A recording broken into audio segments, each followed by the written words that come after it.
Hello and welcome to another episode of Scions of the Southland. This is coming to you on a Friday. I think that's when this is going to be published instead of our usual Wednesday.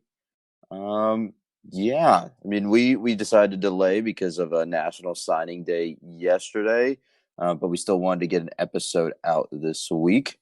Mr. Grant is here as always. How are you doing, Jake? Fine, thanks. It's the end of a busy Thursday, but Hell Week is over, so had some time to talk sports. We were gonna do this fun and different commute tonight because it's the softball home opener. But if you're anywhere near Atlanta, you probably know as well as I do that it is not really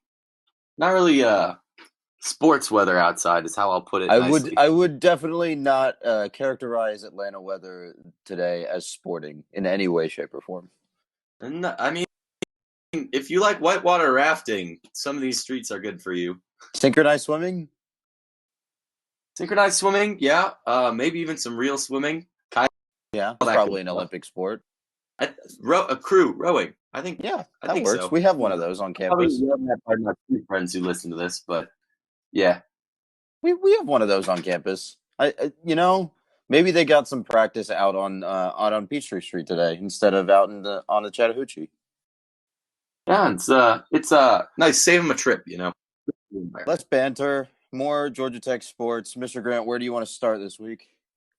Um, let's start with uh the good news. Slide men's basketball up to the top, would you?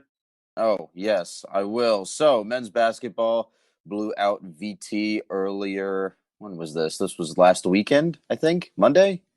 Well, Uh, I should have had that no, one VT prepared. was Tuesday Oh, okay. during our Tuesday. usual. Earlier this week. I should have just left it at earlier this week. So that was Yep. a 20-point victory. The margin was, I think it was 18 final, but it was as big as 30 at points during the second half. BT couldn't make a 3-point shot all night. It was very, very strange to see Georgia Tech play that dominantly. Yeah. This is one of the first games at home in a while that I missed because we're doing rec club interviews. But what was I going to say? No, the just looking at the scoreline, and I got to like check back in on ACC Network highlight type stuff after. I don't know it. The last 2 years playing, or last 3 years, I guess, since I've been here playing Virginia Tech has always been like. I remember very vividly. We played around the same time 2 years ago, and at home we went out to an early lead. Todrick Jackson was kind of pulling the weight, but Virginia Tech clawed back, shot threes, made a lot of threes. I don't know if that speaks to our defense at the time or their offense at the time, but um, not that they lived and died on it, but it was definitely an effective weapon for them. So I can't say I'm surprised if the three wasn't falling for them. Um, 18 points doesn't seem that unreasonable, you know? Yeah. So I have the stats finally pulled up now. So it was a 19-point margin because I Right. can't do math. Um, just to read off of some of our advanced stats here. We'll start with the basics first. So Tech shot 56.8% from two compared to 53 for Virginia Tech. The key, like we were talking about, was from three. Virginia Tech only shot 12.5%. Tech was 44%. And then just to round out a couple of the other stats here, Tech won the offensive rebounding battle. They had 8 to Virginia Tech 7. However, they did lose the turnover battle once again, 10 to Virginia Tech's 8. So, really, on a lot of fronts, this looks like a very typical Georgia Tech basketball game. It's just that Virginia Tech and their usual sure-handed three-point shooter, Landers Nolly, couldn't really hit anything all night. It's funny, you're reading off the stat sheet and you said we got out turnovered and you said 10 and I went, that's not so bad. Like if that's how many we're having and they're still beating us in the turnover game, I think that's definitely one of our how do you say Weak weak points? links, right? Yeah. Yeah. So if we can tighten that up, then I don't know. It kind of makes sense that we're in the game. Jose played really well too. I know in terms of individual performances, he had 20 points. Yeah, no, I definitely don't think there's anything to frown at. That's a solid stat line. Yeah, and I think this sort of plays into what we've been saying all season, that this team is wildly inconsistent from game Yep. to game. But at Oh the yeah. same time, they're putting together these performances versus pretty quality competition. Like I remember on the broadcast yesterday, before the last 3 or 4 game skid that Virginia Tech has been on, they were considered a tournament team. Like they beat Michigan State in Maui to begin the season, and people were very high on the Hokies in 2019, or I Well, guess they it's returned a lot 2020 from last now. year. They're putting these performances together against quality competition, and this is one time where I think it's like, obviously Virginia Tech got outplayed, but they also just got had a really really bad night shooting, and our Tech was able to take advantage of that. Yeah.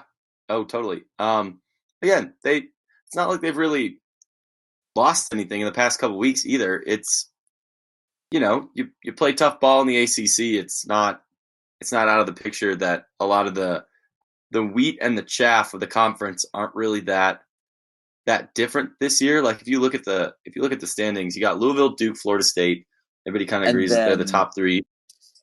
and then it's just a minefield, or Yeah. Well, it's just ridiculous how how much parity there is in that, probably all the way down to, I mean, you can even include Pittsburgh down even at the bottom. The only teams that haven't been doing well are UNC and Wake Forest and Miami. Miami hasn't been doing too hot, and but and Miami. yeah. But yeah. No, yeah. If you look at the standings, you got Tech, Boston College, Clemson, Virginia Tech, and Pittsburgh all at 5-7, with Notre Dame at 5-6, and NC State at 6-6, and Syracuse at 6-5. All those teams are put together more than half the conference, right? That's good for parity, or it means a weak ACC. I tend to lean towards the former than the latter. Media will But probably excoriate us for the latter. It happens. yeah, I don't know. I think it's good to see parity in the ACC. I think that it's not something that we want to encourage of teams. I don't know. I think a Pittsburgh going 0-16 or 0-18, whatever it would be now, 0-20, is a lot worse for the conference than say, oh, Duke lost twice and they won the conference, or Louisville didn't look that strong, blah blah blah, whatever. Like, they only have 3-4 losses, but it's better than Wake last year, us a couple years back, honestly, probably last year too. Like, I don't want teams stinking up the conference much. I'd rather have no team defeating everyone and not have people just,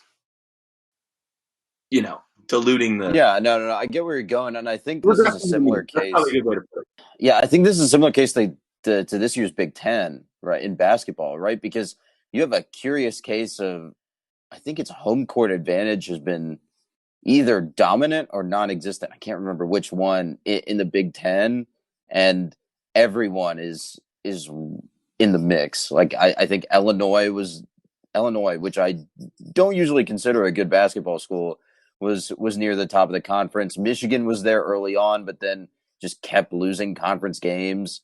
Iowa was at the top at one point. Like, it's a similar case of that. It's a similar case for the Big Ten, except that instead of it being at the top, that competitiveness being at the top, like in the Big Ten, for the ACC, it's in the middle. It's that 4 through 10, 4 through 12. Sir, Rutgers is fifth in the Big Ten, 15-0 at home, 7-5 in conference, which means they've won 7 times. Probably 6 or 7 of those are at home, and lost every single conference road game. Covers home field. It's important. Yeah. Oh, 1-5 or 1-5 record away. That doesn't break up the conference. Never mind. My bad. But They're point is, probably winless. They're probably winless away in conference, but yeah, it doesn't defeat the point. I think that there's an argument to be made that there's equivalent levels of parity. Yeah. No, I would agree. As a partial Illinois boy, I like that kind of thing. I think that's good for basketball. I think it's going to make the tournament interesting this year. Because I don't know, Georgia Tech, which is a roughly 500 team, took Louisville at 20-3 and 11-1, essentially down to the wire, right? And And Duke, that's the best conference. and Duke, and And what Duke was the down other? to the wire. And then Florida State played strong against too. so yeah, I think we're just sort of spinning our wheels on the same topic, saying the same thing multiple times. But yeah, it's just lots of parity. It's a weird year for the conference, I think is the best way to describe it. Yeah, I'd say so. Last note that I have on men's basketball things, Tristan Maxwell, who I believe is a Georgia Tech signee in the 2020 class. I think I have that right. I don't get my recruiting years right ever. His team is the favorite to win the 4A state championship in North Carolina. So we'll keep an eye on that as the season progresses. That's good for us. That's good for Josh Pastner's recruiting. Oh, definitely. I mean, if you can just say that your guy is, doesn't. There's no bad press in that. Mm-hmm. Speaking of bad press, which of the let's see, we could go to the most negative, I guess, sports news of the week, which is women's basketball still sliding. They lost to Miami in a OT heartbreaker, I believe, and then also lost to Notre Dame. I think a Duke loss was in there, but we might have talked about that last week as well. This is 5 consecutive losses, I think, and they have fallen all the way out of the NCAA tournament picture if the latest ESPN projections are to be believed. So I don't know. I think the question for us to discuss here is, where does women's basketball go from here? A real interesting point. Kind of a bummer of a transition that we have to go left to right like that. But I'm not really good at the transition stuff. It's okay. But no, like they're at 4 or 5 in a row now, and a lot of it's the same story. Just from if you look back at the stat line and stuff, there's not saying that they don't play the hot hand, but they have this nasty habit of still shooting threes even when they're ice cold from 3-point land. Not saying that would totally fix it, because obviously there's more to the game than making a 3 or making 2 threes or switching it out for a 2. But shooting from beyond the arc and shooting from the free throw line usually seem to be themes here. Like, they're always going to dominate the glass. They're always going to be fine when they go down low, especially into like Lorela Kubai and stuff like that. But no, the 11 for 20 from the charity stripe against Notre Dame, to quote myself, literally word for word, not great. 2 for 16 from 3 in that game. They were 0 for 10 in the second half from 3 against Miami. You gotta wish you had a couple of those shots back, And women's basketball does see a higher number of turnovers, so I'm not too worried about those levels. Not yet, at least. But I don't know. They play a physical game, and they do a good job of that. But I don't think that their 3 ball is as consistent as it needs to, as much as they rely on it, if that makes sense. Mm-hmm. And they also share the nasty habit, like with the men, of going absolutely ice cold for 3 to 6 minute stretches during what would be the women's third quarter and the first part of the men's second half. I don't want to go too negative because I don't know. Like, yeah, one thing, call out a team when they're not doing well, but also, like, these are kids. Like, and I don't. They're our peers. Fair. I was gonna say I don't like going even during a 3-9 football season. Stuff like that. Even when you can't really understand why something's not working when you think it should. I don't like going negative, but I will say Nell Fortner is going to play the pieces she has. We got to give her time to like grow her system out too, because if you think about it, like Francesca Pon was ACC Freshman of the Year in Michelle Collier's system, in her offense, in her defense. Michelle Joseph, but yes. Yeah, Michelle. Sorry, Michelle Joseph. Gosh, I have been looking too much forward towards the volleyball season lately. But anyways, we'll talk about that on a future podcast. But anyways, yeah, Joseph's. Francesca Pon was the piece she had built her team around before she got the Elizabeths, right? And that's kind of who the offense ran through. That's Kara Fletcher, as her point guard. Like, these are still big pieces of Joseph's tenure that Nell Fortner, yeah, she uses them well, and she's been winning games, and they were a tournament team for basically until 4 days ago, right? Like, these are not, they're not out of it either, but I think the games they're playing, or the style of play that they're playing, isn't necessarily the ones we're going to be seeing next year or the year after that. So that's why I'm not saying sound the alarm yet, right? Because Joseph's teams weren't that consistent from 3-point land either. Yeah, they had more ballers underneath that could just get it in the paint and score, but they weren't that consistent from the free throw line, and they kind of turned the ball over a lot. So what we're seeing is a very similar brand of basketball in a lot of ways to what we've seen the last couple of years. So again, if they can find that shot, great. I don't think there's anything really all that different. I'm not going to say it's the yips or something like that, because I don't know what's going on in their heads. I'm not a psychoanalyst. I can't figure out what's going on in my head half the time, right? But like, they're a shot falling against UNC and a shot falling against Miami away from us saying, wow, look, next line, they're 16-6. That's a great team right there. Like, we could make some noise. I don't know. I'm also a little superstitious, because I did say they should get themselves off the 8 line or the 9 line, but well, they did get themselves off of said line. They just, that is true, not in the right direction. Yeah, I agree. But no, that's a lot of me talking. So you should say something, so that way I can go collect my thoughts and think I sound like an idiot. So yeah, honestly, you covered most of the points that I was going to talk about. I get. This is a team that needs a little bit more room to grow, and I think a recruiting class or two will really shore up. Will really shore things up. I want to say that I read a piece from The Athletic from Tori. That was an interview with Nell Fortner that said something along the lines of, "We realize that offense is not our specialty. We realize that defenses are like what's powering our success right now," and yep. For the most part, like that's what you're saying.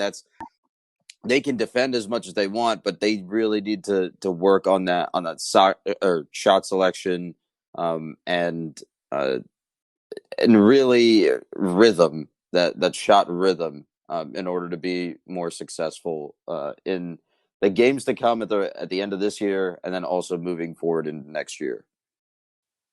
Oh yeah, no, totally. I definitely agree. I'm trying to pull up their schedule and do some quick maths in my head, but I would like to note on that quote from Fortner. She said defense is specialty. It's what wins them games. That's why they were in the Texas A&M game as long as they were. But if you look at the amount of points they've given up the last few games, I'm going to list them off: 59, 54, 58, but that was in OT, 55, 64, 47, 52, 65, 54, 51, 52, 48, or sorry, 60, 48, 47. I'd still say 40. that's a pretty, like, a 55-ish average, 54, 55-ish average. Yeah, like, and of course, once you get past that, you're not in the scores against majors anymore. But those are signs of consistent defense, right? Those aren't they haven't fallen off from what they do well. So if they can find that offensive stroke again, then they're going to be just fine. They'll be fine. They'll be fine. And they have 1, 2, 3, 4, 5, 6, 7 left plus the tournament. If they lose, hopefully they don't do. They'll they'll be at 14 and 15. But if they can go about 500 the rest of the way out, they'll make some noise in the WNIT. And, if we're going to give Passner 3 years of benefits of the doubt for him building recruiting, if we're going to give Jeff Collins the benefit of the doubt for the 3 and 9, if we're going to XYZ benefit of doubt, we can definitely wait for Nell Fortner to get her Kyle Pamputis, for her to get her, Jeff Sims or Jahmyr Gibbs, because I know we're going to talk about National Signing Day later on Gibbs. But, it takes time to build a program, especially one that's going to last. So I'm not worried about this at all. Same here. I think it just takes time to gel. We'll catch up with them next week and see if they've done better, and especially as they get towards the ACC tournament. All right. So where are we headed next? Entirely, I'd like to make a comment related to not Georgia Tech basketball, but just your public interest comment of the week from your resident Missouri Valley men's basketball fan, that Evansville, the team that beat Kentucky at Kentucky, is 0-11 against stout Missouri Valley Conference play, and is 9-15 on the season.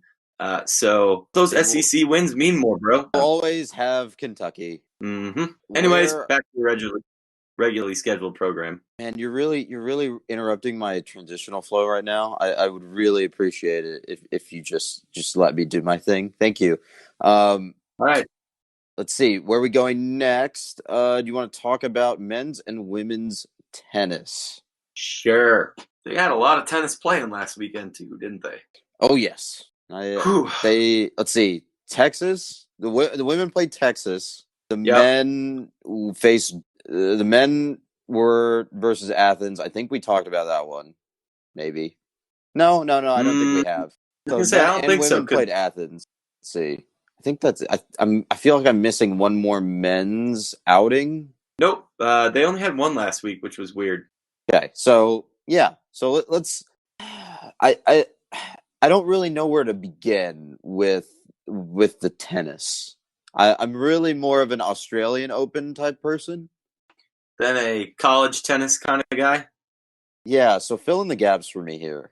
All right, so I'm not gonna lie. When I started covering college tennis, I really didn't know anything about it. I thought it was very much the same kind of dynamic as your pro style tours and the big boys, right?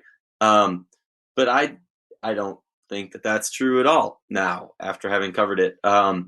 Ethan is much more schooled in this than I, but his adage that he's been repeating lately is you can be 4 or 5 points away from winning a set when you lose 6-2 or 6-3, right? And Georgia Tech, men and women against UGA and the women against Texas were consistently within winning these sets, right? They just, the talented top 10 teams kind of over 3 sets are going to make themselves known. If you look at it against Texas, 5 of the 6 singles matches went to 3 sets, and the one that didn't was on court 2.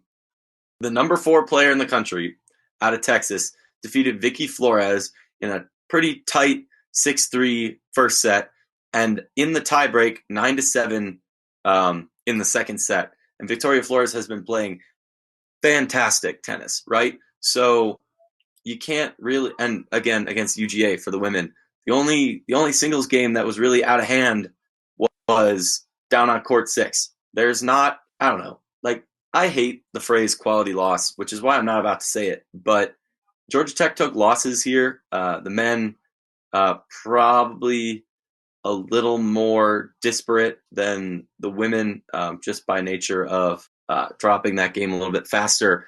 But I don't know. Those aren't bad teams to lose to, but it also just kind of rubs in the fact that like we're still not the team we were 2 years ago, if that makes sense. Mm-hmm. Like Georgia Tech tennis, women's tennis 2 years ago, 2017, or not, yeah, 2017-18, they were a top 4 team in the country.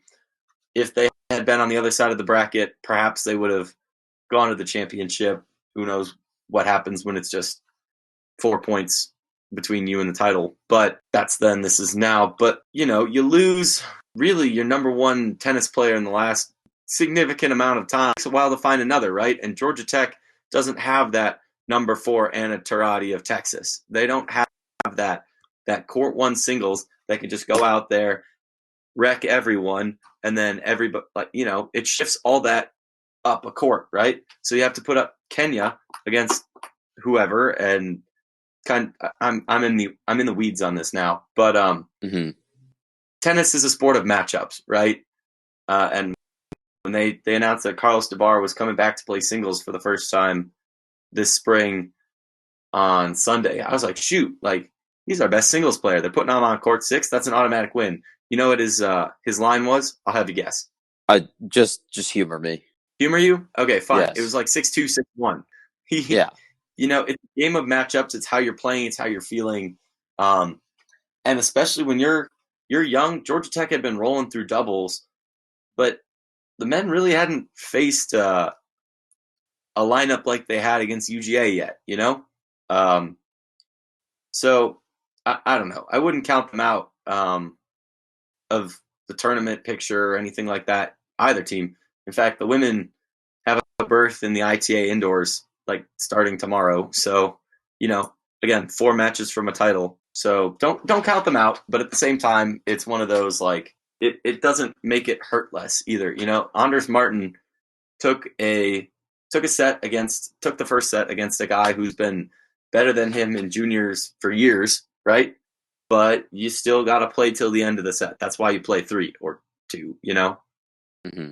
I know you don't have a lot that you can toss in there. I don't really feel like restating everything I said on YJR. If you want to find out, take a John over there. There's like 1,000 words between the two, and we can move on with the podcast. But the point is, if you lose the doubles point, it is very hard to beat great teams, and we didn't really set ourselves up for that like the women did against South Carolina. So if we're going to see success, the men got to figure that doubles back out, and the women have to make a more consistent habit of doing that.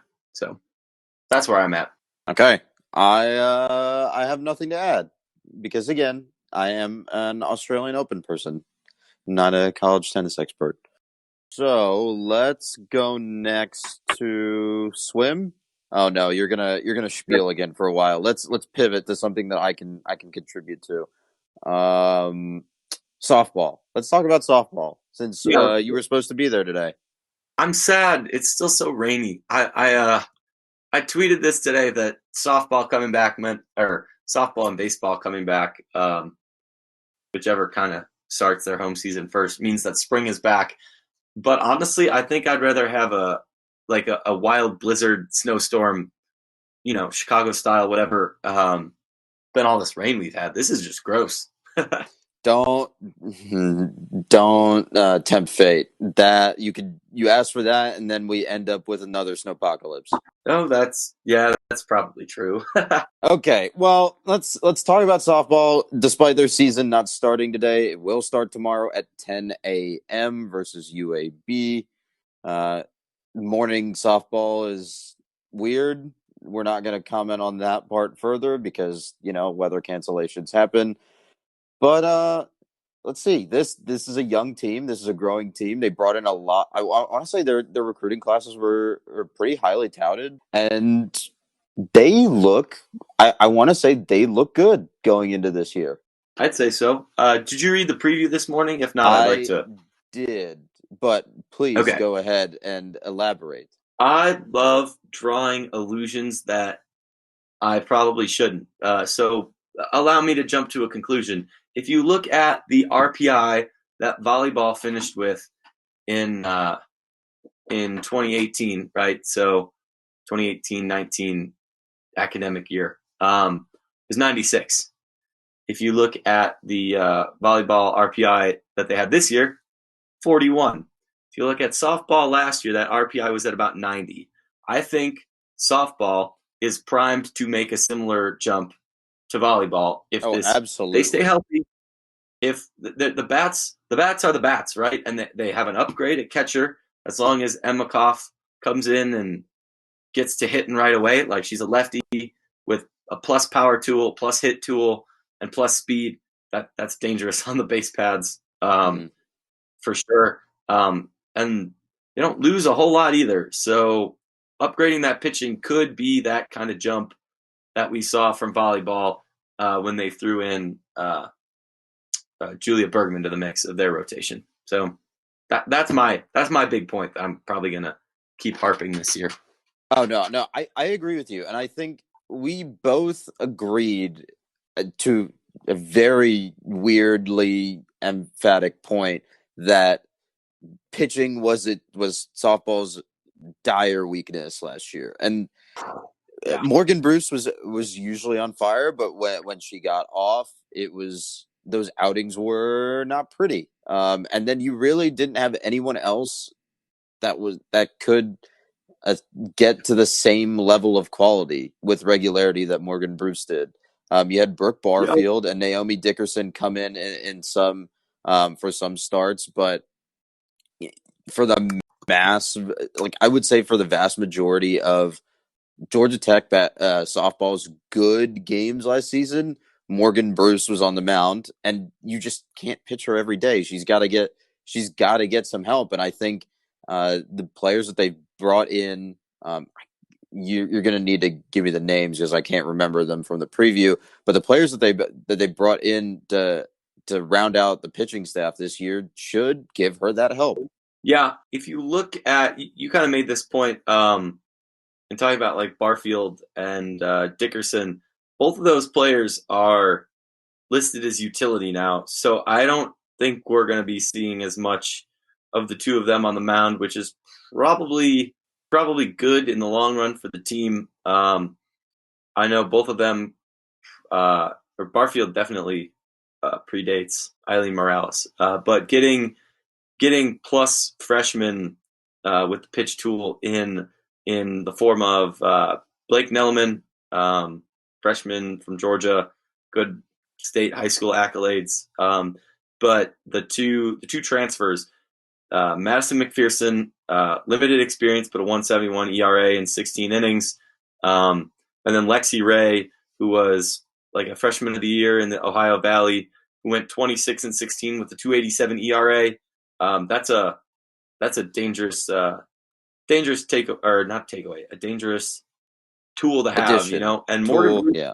Morgan Bruce appeared in 51 of the 58 games last year, starting 31, going 17 and 14 with 5 complete games. Like She 17 had and to be 14. starter and emergency reliever the entire season. Of Yeah, I course was she gonna was say 17. inconsistent in half of those. Like that's Yeah, just overuse. yeah, like she was the ace. She had to be the ace, the fireman, the closer, and that's getting a little bit of the load off of your senior star pitcher. We saw it when they brought in. Oh my gosh, I'm blanking on who was the lockdown 2 years ago. But anyways, point taken. You can't put all of your one person, and that's why I think our bats are as good as they are. Because if you look around, the entire infield except for third base is back, and not only did that like Tech have plus defense tool last year, right? So like high rate of turn double plays between Zeitler, who was a freshman, and Roper, who was a sophomore, up the middle. Trisha Awald, big bat, first baseman. Roper led the NCAA in hits most of the season. Like when you have a protected lineup, it it gives all of those players better chances to hit. In the same way, if you have plus pitching, you're going to have better not just better options, but like they're going to take your entirety of your roster more seriously, right?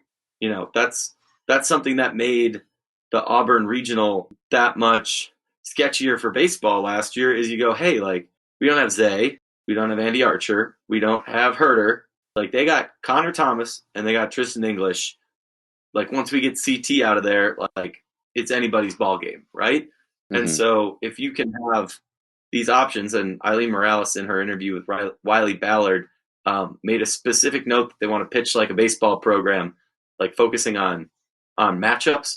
if you have the pitching strength and depth and specialization to do that, especially in this sport, like go for it because you're not burning your pitcher for the next 3 days, right? She can be back out there to close tomorrow if she starts, as long as she's pitching fine, as long as she's healthy.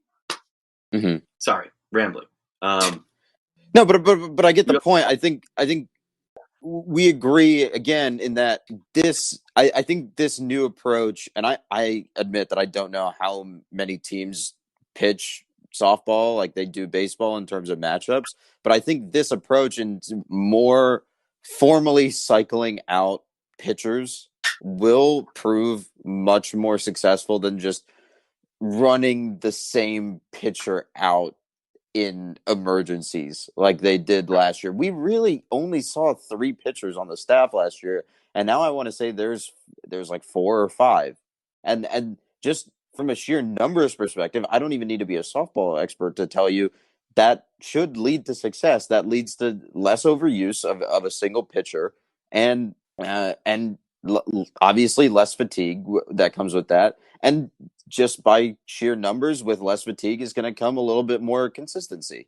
And I think that's what we want to see, right? We want to see those consistent execution from the mound, and with everyone else coming back and returning that similar high level of production, that's the last piece that Georgia Tech might need to really put a dent in the dominance of the usual ACC softball powers. Like you have I want to say Florida State. If Florida State is up there, you have I yeah, want to say Louisville has a good team for some reason. Um, Louisville. They picked up a good transfer from Auburn too, but yeah, mhm. Yeah, but so these and I'm sure you can name a couple more than I can, but they need this last piece. And I think if they can get that stable and down pat by I don't know, quarter way through the season, midway through the season, we're looking at a very, very good year. yeah. And if you look ahead at their schedule, just from me going down the list of RPI last year and picking out interesting games in terms of last year's RPI finishers, they got 2 games against Washington, their top 5 team. 2 against Kentucky, top 20 team. Georgia, they got 2 against Oklahoma State, who finished top 10. South Carolina, top 25. 3 against Florida State, at Florida State, who finished top 10. And then Virginia Tech and North Carolina, who's generally 2 of the stronger teams on the like baseball, football, coastal side of things, right? They're both in the top 30. So if they can, not saying they'd be happy losing a series at Florida State, but if you can pick up one of those games against a top 10 team, that's a heck of a lot better than you've looked in the past. If you can make noise, play all the way through to the end against like the SEC teams on the slate, I don't know. Those are not those are winnable games. Mm-hmm. The only team on there that truly scares me and so, like Georgia Tech might have is Washington, and then Florida State in almost 2 months from now. Like that's halfway through the season. That could be a totally different team we're running out there. Mm-hmm. And I think we saw the same exact thing with baseball last year, right? When baseball Yeah. takes that one game from number 3 UCLA, you sort of start thinking, hey, this is a differently built team from last year. This team could really do something. And that Florida State series, despite being later in the season, and even if you want a or a closer, more recent parallel to that UCLA series, the Washington series, you take one of those games, you might have the same effect despite it being early. So competing with these high level teams is the goal. And if we drop one of those 2 games, or if at Florida State, I think it's a 3 game set, so you drop 2 of those games, but you're still in all 3, or you're still in all 2. That's still a successful series. Yeah. Oh yeah. I'd absolutely say so. If you take the step back and say, hey, like this is a harder schedule than we've seen in a while, then I think that's the right perspective. Give them time for growth. and let them play the harder schedule. Like you can't be like, oh, they went 31-27 last year. This year they only went 27-31. Like that's a big step back.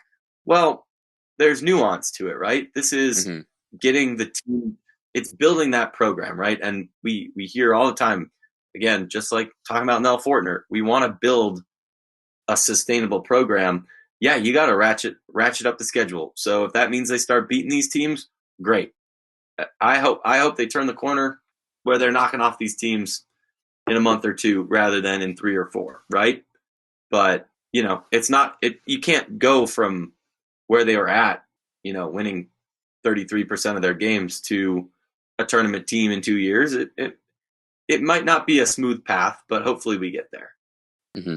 We'll see how things look starting tomorrow at 10 a.m. And so that first game is UAB, and I want to say the afternoon matinee is versus Washington. Yeah. Cool. We will talk more baseball as it gets closer. I think that is a topic best saved for next week, looking at the clock here. But we want to get to the reason why we really delayed this episode, National Signing Day. So really, I think this later signing day doesn't get a lot of attention anymore because everyone signs in December. For the most part, only you're looking at a couple or the last few stragglers signing during the later period, which this year included Jahmyr Gibbs out of Dalton, Georgia. He's the number 2 running back in the country, and he did a hat show, and he chose Georgia Tech. Yep. That is apparently a not an often occurrence from what our fellow writers have said. Yeah. I wouldn't say that I'm the most recruiting inclined or expert, but I don't know. Feels good to see him wearing a Tech hat. I'm excited. Kiefer speaks highly of him, and that carries a lot of weight with me. So yeah, Kiefer, our other football writer, football editor, in fact, Kiefer Milligan speaks very highly of Gibbs. Is very impressed with the work that he's done at Dalton. Bud Elliott at SB Nation also gave us a couple of compliments. Compared Gibbs to Dalvin Cook, which seeing how much success Dalvin Cook had at the NFL level this year definitely gets me very excited for what Gibbs can do on the flats. Yeah, that's a very successful name to be compared to, is how I like to think of it. I just hope we have the offensive line to pair with Dalvin Cook because Florida State did not for probably half of his time there. Well, we can talk about the offensive lineman they picked up too. Another Vandy transfer. They announced officially. Yes, Devin Cochran. Cochran, is the that's what it was. Yeah, so he's the Vandy transfer. We might have mentioned him in passing last week, but if we didn't, Vandy was very sad to see him go. Lots of Vandy fans on the interwebs, especially those at the SB Nation site, whose name escapes me. They were, Gold. Yeah, Anchor Gold, something like that. They were disappointed to see him go. And anytime a team that you're getting a player from is disappointed, that's probably a good sign. Even considering Vandy's lack of success in the SEC last year. Yeah, I'd agree. I'd echo that. I don't have a lot to add in there, but yeah, we're not schematic people. We're not super experts. I would also toss in there that that he'll pair well with Ryan Johnson, the other SEC offensive line transfer we're getting. And I think that, I don't know, Souther's graded out pretty well, but I don't know. I'm more excited about both of these two guys than I was last year seeing that. And I think, if offensive line is definitely a position of need, they're not going to turn down quality, proven Power 5 players. Mm-hmm. And I think this is with these transfers, you have seriously upgraded the offensive line in this cycle. Obviously, more help is always welcome, and Georgia Tech's offensive line was the worst graded in by PFF in 2019, but this bodes well, especially if they can all get healthy, get reps in the stay healthy. I mean, and get reps in the offense through spring practice and early fall practice, and just make sure that they gel with whatever blocking scheme that Coach Patnode has them running. This bodes very well for our quarterback room and our running back core in 2020. Yeah, definitely.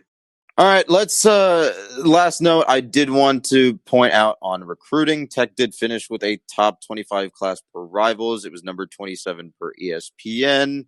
ESPN though does not have super good recruiting scores, so we're gonna just call it a top 25 class and go from there.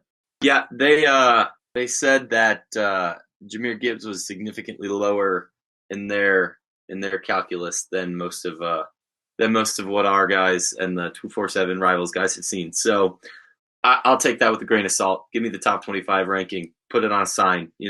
Sell it. Mm-hmm. Use it to sell the program. All right. So you want to rapid fire your way through the weekend schedule just to close things out here? Yeah, I do want to toss in a real quick swim just to acknowledge them because it was their senior day. So good for them. They won. They should have won. Why are they swimming against NAIA teams? I do not know, and it drives me nuts. But at least there's not D2 and D3 teams on the schedule anymore, and at least they cleaned up pretty good. So congrats to them. Seniors, you always deserve shout-outs on your senior days. It's cute. They bring the band to do the national anthem and stuff, which is not a usual thing. And then in terms of baseball, are you putting out previews all 5 days next week or no?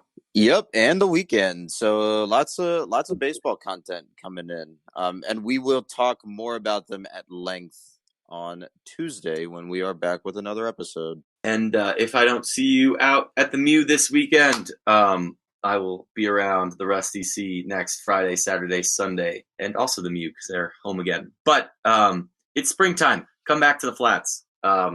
Cincinnati is going to be a good game on Saturday, so that's probably one to circle. So is that it for baseball?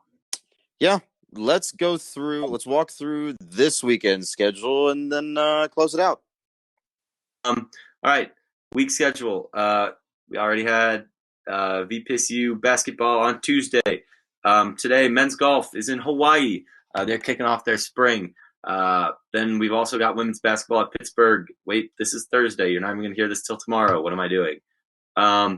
Anyways, continuing. Men's golf, again, still in Hawaii through the weekend. Women's tennis is up in Chicago on the south side to play some indoor national championships matches. Both of the teams they played last week will be in the mix up there. Track and field is at College Station at the Charlie Thomas Invite. I don't assume that's a full team trip, but there will probably be their bigger names out there. Men's tennis plays 3 at home this weekend at 5 on Friday against Georgia State, and then on Sunday at 11 against Auburn, and at 4 against the Citadel. So that Auburn game, if you're coming in for softball at 12:30 or women's basketball at 2 on Sunday, those will both be a nice prelude with some good tennis. Auburn's solid. Always fun to play SEC teams at home.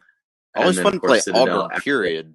I love playing Auburn. Swimming against them in swim club, swimming against them in varsity, playing against them in baseball, tennis, whatever. Always good stuff. Schedule them in football. Cowards.